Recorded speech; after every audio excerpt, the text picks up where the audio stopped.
বন্ধু, আমি সুতপা। তা আমি আপনাদেরকে আজকে করে দেখাবো পটলের ঝাল, গোটা পটলের। তা আমার সঙ্গে থাকুন, আর কেমনভাবে করছি একটু দেখে নিন। তা চলুন কীভাবে করি দেখুন। এখানে একটু জিরে, একটু ধনে, শুকনো লঙ্কা, একটু পোস্ত, আমি এগুলোকে একটু নেড়ে নিয়েছি শুকনো কড়াই। এগুলো আমি ঢেলে নিচ্ছি। সঙ্গে আদা দিয়ে দিলাম, একটু কাজু দিয়ে দিই, একটু চালমগজ দিয়ে দিলাম, সামান্য জল দিয়ে আমি পেস্ট। পটলগুলো ভাজা হয়ে গেছে, এবার এগুলোকে তুলে নেবো। পটল ভাজা তেলের সাথেই দিলাম গোটা জিরে, শুকনো লঙ্কা, তেজপাতা, আর একটু দিল গোটা গরম মশলা, কারণ টেস্টের জন্য, গন্ধটা ভালো লাগে। দেখুন মশলা ভাজা হয়ে গেছে, এবার এই মশলাটাকে আমি দিয়ে দিলাম।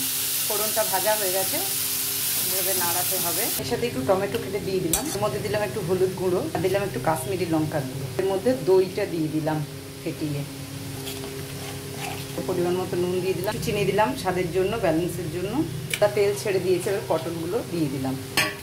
রান্নাটা হয়ে গেছে বন্ধুরা, গ্যাসটা অফ করে দিলাম। আর এক কথায় মানে অসাধারণ, দারুণ।